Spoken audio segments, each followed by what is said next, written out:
तेत भंडारा ह्याची गंध, तेत भंडारा ह्याची गंध, भंडाराची तोडे बंड, तोची फोडे बांध अज्ञानाचे, हा देव नसे व्यापारी, धंदा नाही पुजारी. बोला जय बाळूमामा. भक्तांनो, बाळूमामांचे अशाच प्रकारचे भावनिक संदेश ऐकण्यासाठी आत्ताच आपल्या चॅनलला सबस्क्राईब करा. आणि हो, हा संदेश जास्तीत जास्त भक्तांपर्यंत शेअर करायला विसरू नका. जर का तुमचा बाळूमामांवर पूर्णपणे विश्वास असेल तर कमेंटमध्ये बाळूमामा माझा तुमच्यावर पूर्णपणे विश्वास आहे असे टाईप करा. भक्तांनो, आजच्या दैवी संदेशामध्ये मी तुम्हाला बाळूमामांची एक सुंदर अशी कथा सांगणार आहे. ही कथा तुम्हाला शेवटपर्यंत ऐकायची आहे.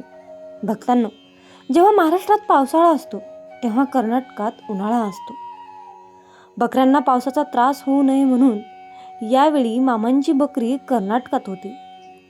एकदा मामांची बकरी घटप्रभा नदी किनाऱ्यावरील तिगडी गावात नदी पल्याड जाण्यासाठी आली होती. पावसाची सतत धार चालू होती. माणसाच्या मांडीच्या वर पाणी होते. पाण्याचा कसल्याही प्रकारचा उतार होत नव्हता.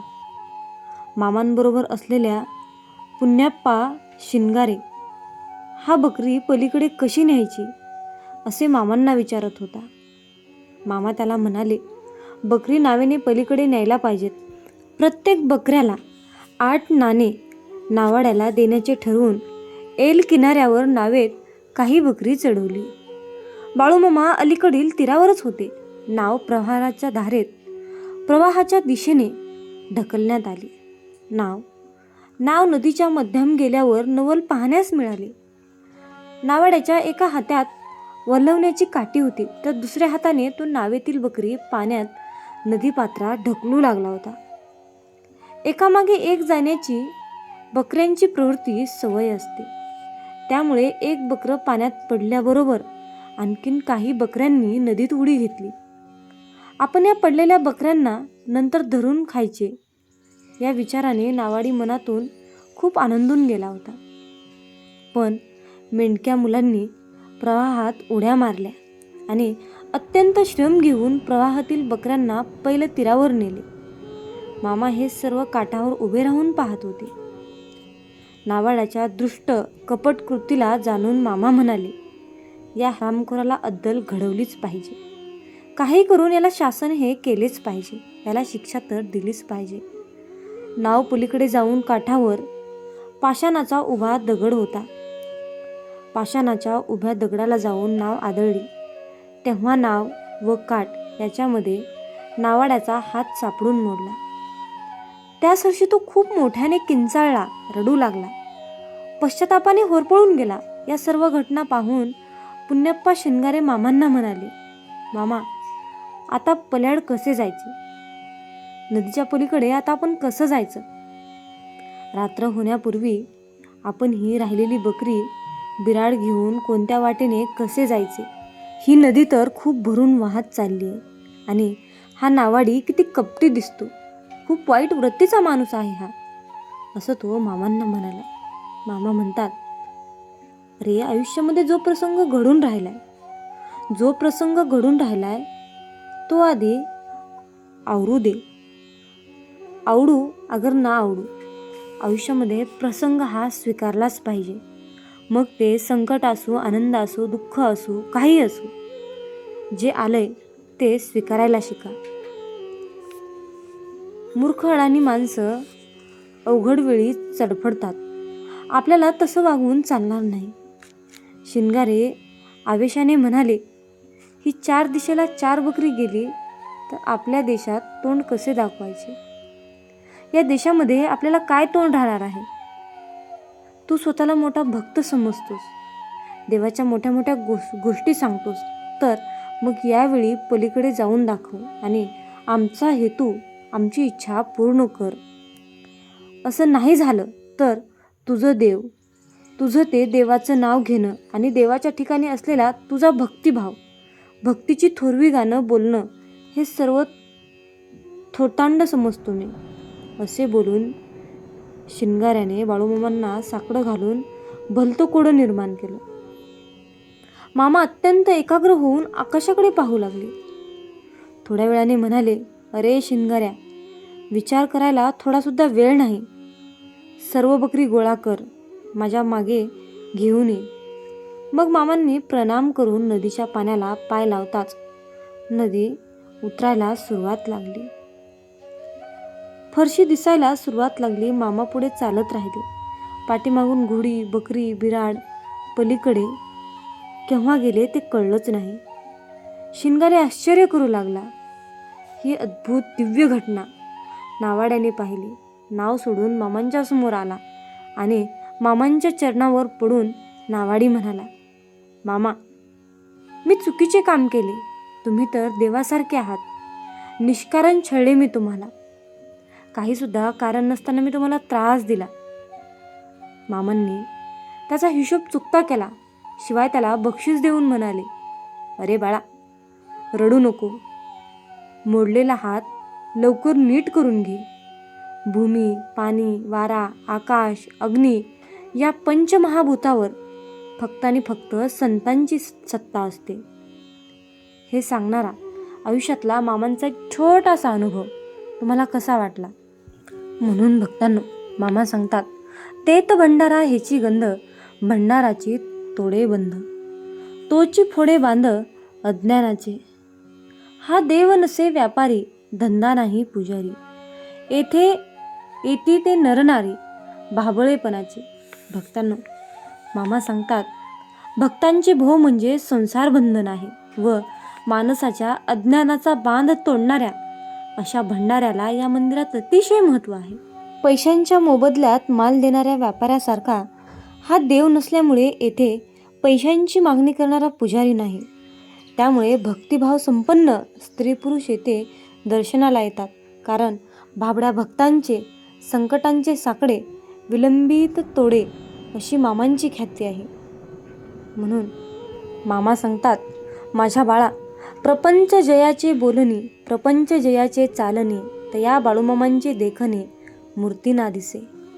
याचा अर्थ असा आहे, सद्गुरू बाळूमामांकडे येताना व मंदिरात आल्यानंतरही आपल्याच प्रपंचाचा विषय डोक्यात घेणारे, संसाराबद्दल बोलत असणारे अशांना बाळूमामांची देखणी मूर्ती कधीच दिसणार नाही. म्हणून आयुष्यामध्ये मामांच्या दरबारात गेलात तर मामांकडे तुम्हाला सगळ्यांसाठीच मागायचं आहे. कारण तुम्हाला काय द्यायचं आहे आणि तुमच्यासाठी काय चांगलं आहे हे मामांना नक्कीच माहीत आहे. म्हणून मामांकडे मागत असताना स्वतःसाठी, स्वतःच्या संसारासाठी, स्वतःच्या मुलाबाळासाठी कधीच काहीच मागू नका. अशा लोकांना आयुष्यात मामा कधीच दिसणार नाहीत, भेटणार नाहीत आणि पावणार सुद्धा नाहीत. म्हणून कपाळ तयाचे पिवळे, कपाळ तयाचे पिवळे, परी मन अंतरी वळवळे, काम क्रोधादी न ढळे अंतरीचा. बघा, मामा सांगतात, ज्यांचं कपाळ पिवळं आहे, बघा, अशा भक्तांनी मामांचा भंडारा कपाळावर लावला तरी त्यांच्या मनातील काम, इच्छा, आसक्ती, क्रोध याची वळवळ मात्र कधीच थांबत नाही. त्यांचं फक्त कपाळ पिवळं दिसतं. त्यांचं फक्त मामांच्या भंडाऱ्याने कपाळ पिवळं दिसतं, परंतु त्यांच्या मनामध्ये राग, लोभ, जी काही चिडचिड आहे, जे काही जीवनाचं टेन्शन आहे, ते पूर्णपणे त्यांच्या मनातच राहून जातं. म्हणून मामा सांगतात, जे मंडप भाविकी भरे, हरी एकी मामा अवतरे, भावतेची रूप खरे, भावतेची रूप खरे संतांचे असे. मामा सांगतात, माझ्या बाळा, 5 ज्ञानेंद्रिय व 5 कर्मेंद्रिय यांना केवळ संसार प्रपंचासाठी कार्यात गुंतवलेले भक्त म्हणजेच भावाशिवाय भक्तीचा व्यर्थ, खडाटोप करणारेच होते. म्हणून आयुष्यामध्ये मंदिराच्या शिखराचा कळस आकाशाचा वेध घेत असून शिखरावर सुंदर असलेलं विविध मूर्ती कोरलेल्या आहेत. देवळाचा मंडप खूप मोठा आहे. या मंडपात आलेला प्रत्येक भाविक भक्त जणू बाळूमामाच आहेत असं जाणवते. हेच बाळूमामांचं वैशिष्ट्य आहे आणि हीच बाळूमामांची शिकवण आहे. आयुष्यात कपट कारस्थान करणाऱ्यांना, दुसऱ्यांची निंदा, नालस्ती, चाहड्या करणे अशांना मामा कडक शासन केल्याशिवाय कधीच राहत नाही आणि अशा लोकांना मामा कधीच पावत नाही. मामा सांगतात, माझ्या बाळा, कल्याण ते बाळू जाणे, कल्याण ते बाळू जाणे, आणि का बेचव जगणे, तरी जगरतीचे वागणे संताचे असे. मामा सांगतात, अरे बाळा, जगरीतीच्या सांसारिक क्षणिक सुखाच्या बेचव जगण्यापेक्षा संतांचं कल्याणप्रद अक्षय सुखाचं जीवन बाळू जाणवत होता. असा हा इंद्रिय विषयाचा प्रभाव नाहीसा करणारा पशुपक्षी प्राणी यांच्यावर धीर एकवटून सुमनी अडखळत्या शब्दात म्हणाली, हे जगदंबे, मला क्षमा करा. मी कोणते पुण्य केले आहे ज्यामुळे स्वर्गाची देवी माझ्यासमोर प्रकट झाली आहे? आपण माझ्यावर कृपा केली आहे असे म्हणता, पण मी कोणते सत्कर्म केले आहे? आणि देवी, आपण कोण आहात? कृपा करून आपली ओळख आणि येथे आगमनाचे कारण सांगाल का?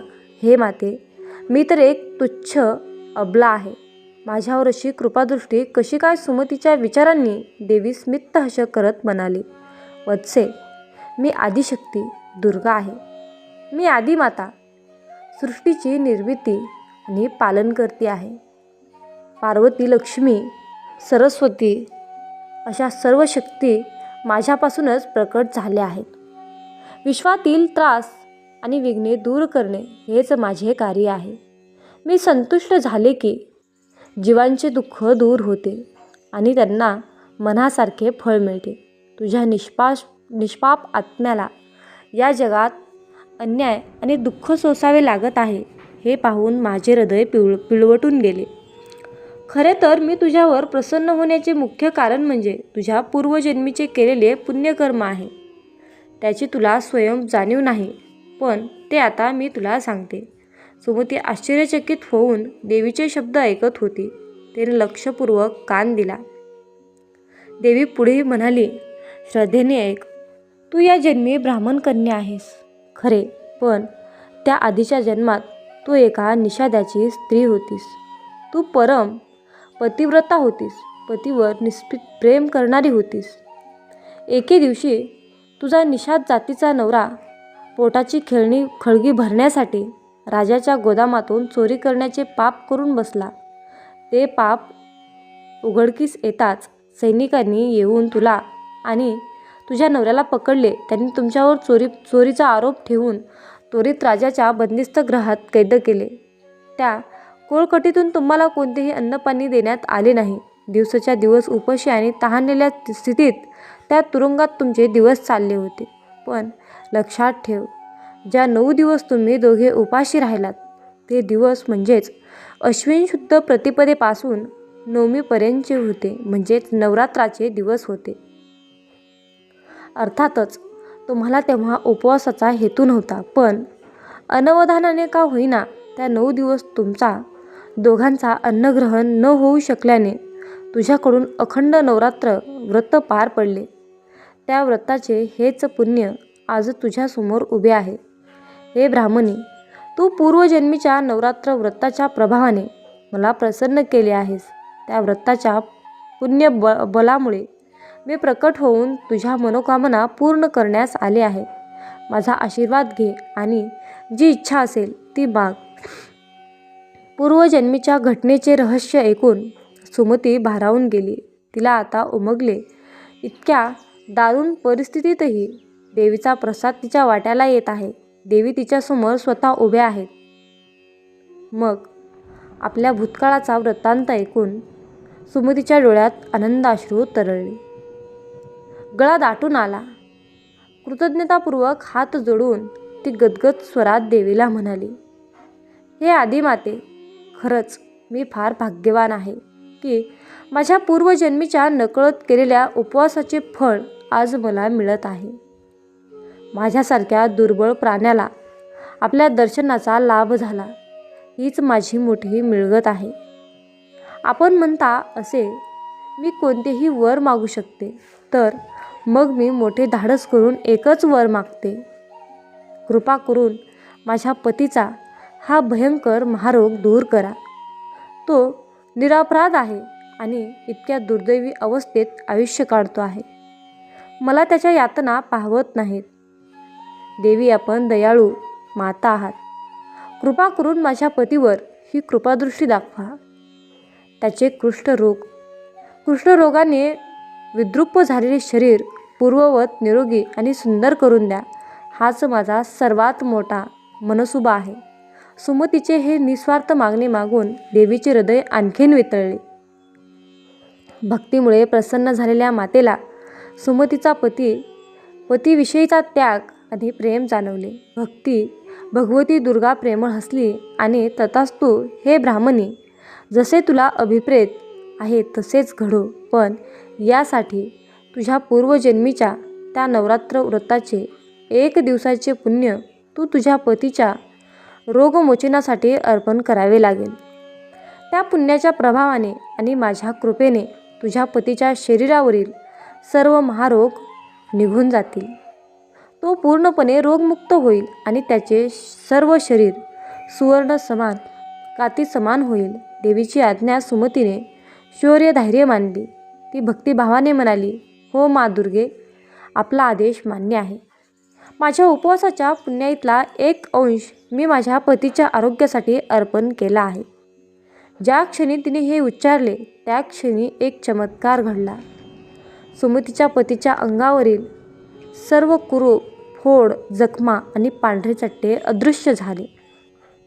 त्याची त्वचा वसंतातील सोनलोहारासारखी तेजस्वी स्वच्छ झाली. जी कातडी काही वेळापूर्वी कुरूप आणि विद्रूप होती ती आता सोन्यासारखी झळाळू लागली. बरेच दिवस दुर्धर रोगाने व्याकुळ झालेल्या त्या मनुष्याला एकदम हलकं आणि ताजतवानं वाटू लागलं.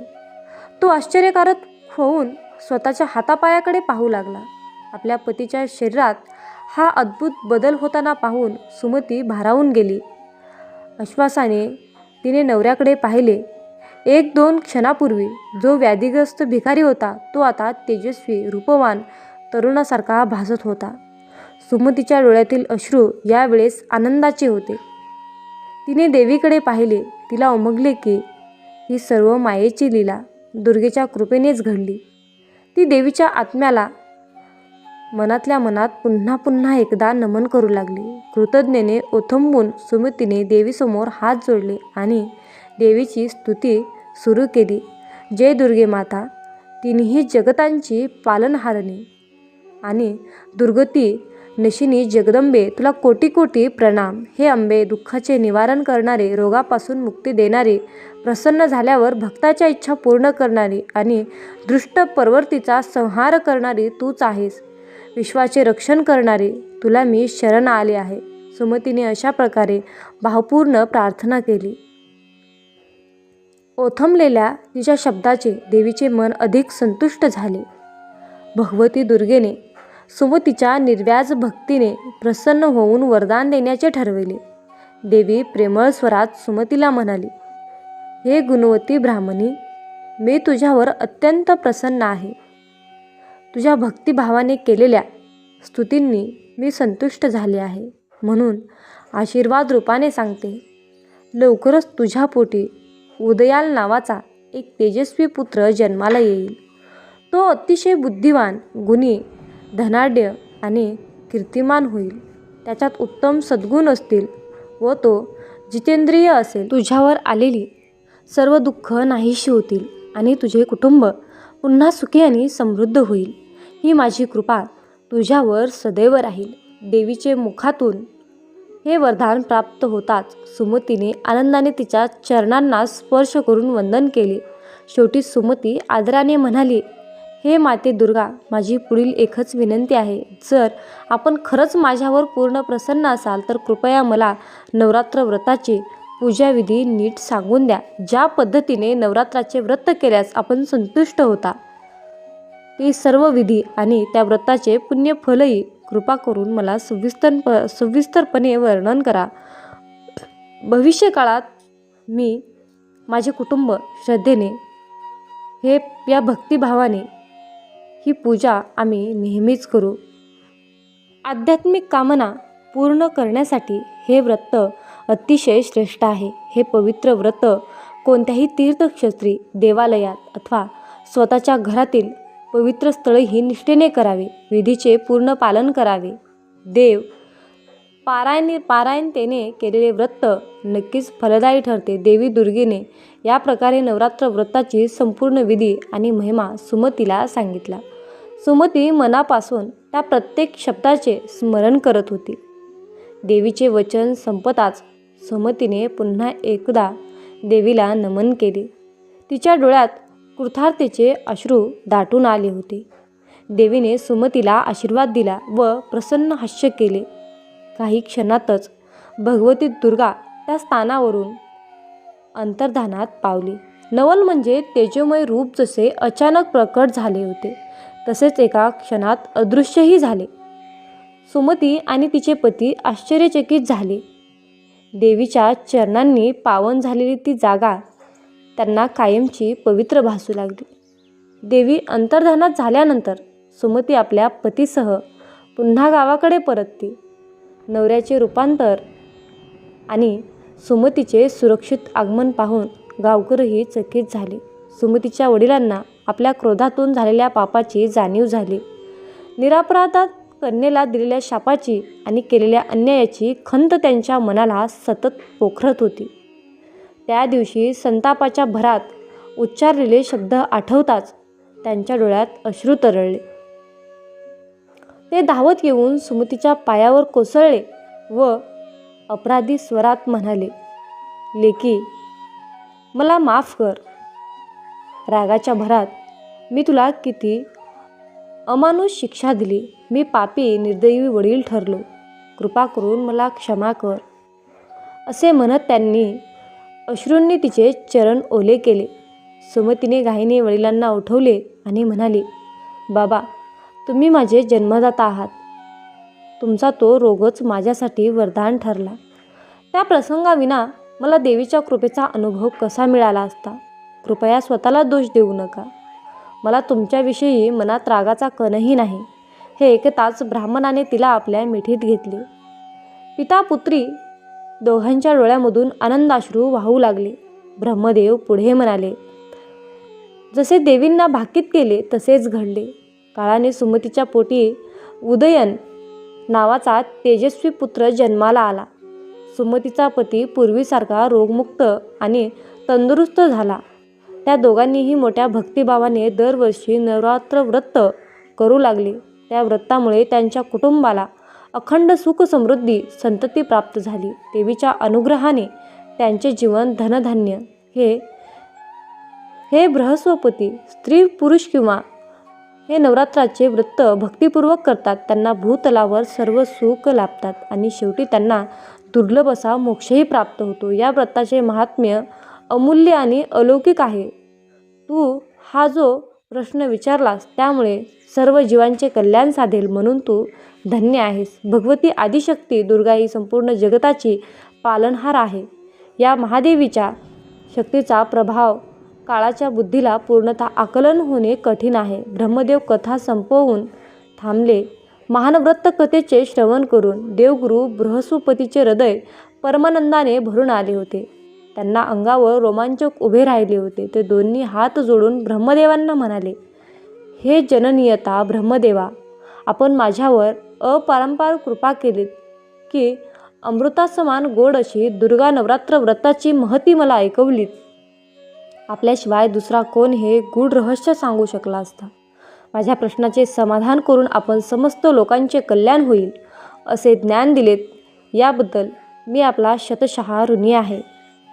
बृहस्पतींचे कृतज्ञ शब्द ऐकून ब्रह्मदेवांनी त्याला आशीर्वाद दिला. देवगुरूने नमस्कार केला. त्या दिवसापासून बृहस्पतींनीही श्रद्धेने नवरात्र व्रताचे पालन सुरू केले अशी आख्यायिका आहे. प्रिय भक्तांनो, अशा प्रकारे नवरात्र व्रताची ही पवित्र आणि अद्भुत कथा समाप्त होते. या कथेतून आपल्याला समजते की परमश्रद्धा आणि सबुरीने व्रताचे पालन केल्यास भगवती दुर्गा प्रसन्न होते. भक्तांची सर्व इच्छा, सर्व संकटे दूर होतात आणि मनोकामना पूर्ण होतात. जीवन जगायचे असेल तर जीवनात कुणाचेही मन दुखवू नकोस. याच्यापेक्षा पुण्याचे कर्म कोणतेच नाही आणि ज्याला हे कळले त्याला वेगळे पुण्य कमवण्याची गरज नाही. मामा आपल्याला सांगतात, बाळा मी आहे रे, बाळा मी चराचरात व्यापून आहे, बाळा मी ब्रह्मांड नायक आहे. मग तू घाबरतो कशाला? आता तुझ्या सर्व चिंता मला दे बरं, आणि तू चिंतामुक्त होऊन फक्त माझ्या नामस्मरणात तल्लीन होऊन राहा. देव तुमच्यावर सुख समृद्धी, आनंद, शांती, संपत्ती याचा भरपूर विपुलतेच्या प्रमाणात वर्षाव करणार आहे. जर तुमचा बाळूमामांच्या या शक्तीवर विश्वास असेल तर कमेंटमध्ये बाळूमामा माझा पाठीराखा असे टाईप करून हा संदेश 5 जणांना शेअर करा. तुमच्या हातून पुण्याचे काम घडून येईल आणि तुम्ही नकळतपणे पुण्याचे भागीदार ठराल. मित्रांनो, मामा सांगतात, तुम्ही कितीही सेवा करा परंतु तुम्हाला भोग हे भोगूनच संपवावे लागतात. मग तुम्ही म्हणाल की भोग हे तर भोगूनच संपवावे लागतात, तर मग सेवेचं महत्त्व काय, नामाचं महत्त्व काय? तर हा सर्वांच्या मनातील सर्वात मोठा आणि खरोखरचाच प्रश्न आहे. मित्रांनो, जर तुम्ही मामांची सेवा केली तर तुमचे जे काही भोग आहेत त्या भोगाची, त्या प्रारब्धाची तीव्रता कमी करण्याचं काम आपले ब्रह्मांड नायक बाळूमामा करतात आणि त्या संकटातून मार्ग दाखवण्याचं काम आपल्याला बाळूमामा करतात. त्यामुळे आलेल्या संकटाची तीव्रता आपल्याला कसल्याही प्रकारची जाणवत नाही, म्हणजेच आपल्यावर संकट आलं नाही अशा प्रकारची अनुभूती आपल्याला मामा देतात. यावेळी तू तीव्र संकटाला तोंड देत आहेस, संकटाशी सामना करत आहेस, पराजय होईल की विजय होईल याची चिंता करत आहेस. परंतु बाळा, हे सर्व काही मला माहीत आहे. तुझं जे संकट चालू आहे, तू ज्या संकटाशी सामना करत आहेस त्या संकटाचा, त्या त्रासाचा मी लवकरच अंत करणार आहे. बाळूमामांचा हा आशीर्वाद प्राप्त करून घेण्यासाठी आत्ताच हा संदेश 5 जणांना शेअर करा. तुमच्या एका शेअरने कुणाच्या तरी मनाला नवीन दिशा मिळेल, कुणाचे तरी आयुष्य पुन्हा एकदा जगण्यास मदत होईल, कुणाचे तरी आयुष्य जागृत होईल. त्यासाठी तुम्ही हा संदेश शेअर करून पुण्याचे भागीदार व्हा. जीवनात तुम्ही स्वतःला जितकं सुखी समजाल तितकंच सुखी राहाल. आपल्याविषयी वाईट बोलणारे बरेच लोक असतात, पण त्यांच्याकडे लक्ष द्याल तर विखुरले जाल. मन शांत ठेवून पुढे जाल तर जीवनात नक्कीच यशस्वी व्हाल. कर्म असं एक रेस्टॉरंट आहे की तिथं ऑर्डर देण्याची गरज नाही. तिथं आपल्याला तेच मिळतं जे आपण शिजवलेलं असतं. जीवनात एखाद्याला सोडून जाताना मागे फिरून पाहावंसं वाटलं तर पुढे जाऊच नये. प्रत्येक वस्तूची किंमत वेळ आल्यावरच होत असते, कारण वातावरणात फुकट मिळणारा ऑक्सिजन हा दवाखान्यात खूप महाग विकला जातो. दुसऱ्यापेक्षा आपल्याला यश उशिरा मिळत असेल तर निराश होऊ नका. हा विचार करा की घरापेक्षा राजवाडा तयार व्हायला जास्त वेळ लागतो. दगडामध्ये एक कमतरता आहे की तो कधीच वितळत नाही, पण एक चांगुलपणा आहे की तो कधीच बदलत नाही. जीवनात एका ठराविक वयानंतर आपल्याला पेन्सिलच्या ऐवजी पेन दिले गेले. त्याचं कारण हेच आहे की हे आपल्या लक्षात आले पाहिजे. जसं जसं आपण मोठे होत जातो तसं तसं आपल्या चुका खोडल्या जात नाहीत.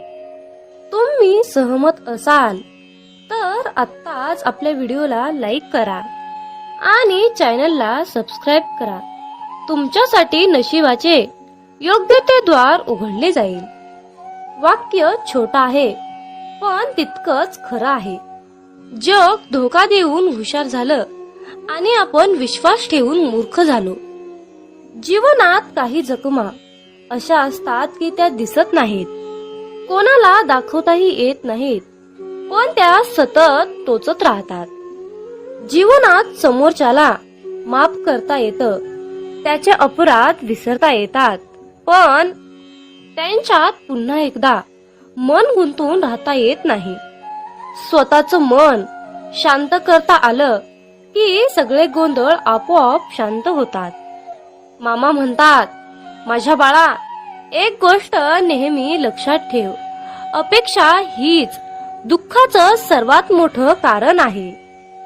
जीवनात मानवी स्वभाव ओळखणं खूप अवघड आहे, कारण माणूस हा वेळेनुसार बदलतो. जेव्हा एक व्यक्ती दुसऱ्या व्यक्तीवर प्रेम करते तेव्हा ती म्हणते की मी तुझ्यासाठी जीव द्यायला सुद्धा तयार आहे. पण जशी वेळ बदलते तेव्हा तीच व्यक्ती म्हणते की मी तुझा जीव घेईन. त्यामुळे लक्षात ठेवा की सर्व काही बदलणार आहे आणि बदल ही एक शाश्वत गोष्ट आहे. मामा सांगतात, जीवनात ज्या ठिकाणी आपल्याला सर्वात शेवटी आमंत्रित केलं जातं त्या ठिकाणी कधीच जायचं नाही, कारण तुम्हाला तिथे बोलवण्याची कुणाचीच इच्छा नसते. त्यांनी तुम्हाला केवळ उपचार म्हणून बोलावलं असतं. अशा ठिकाणी जाऊन स्वतःचं महत्व कमी करून घेऊ नका.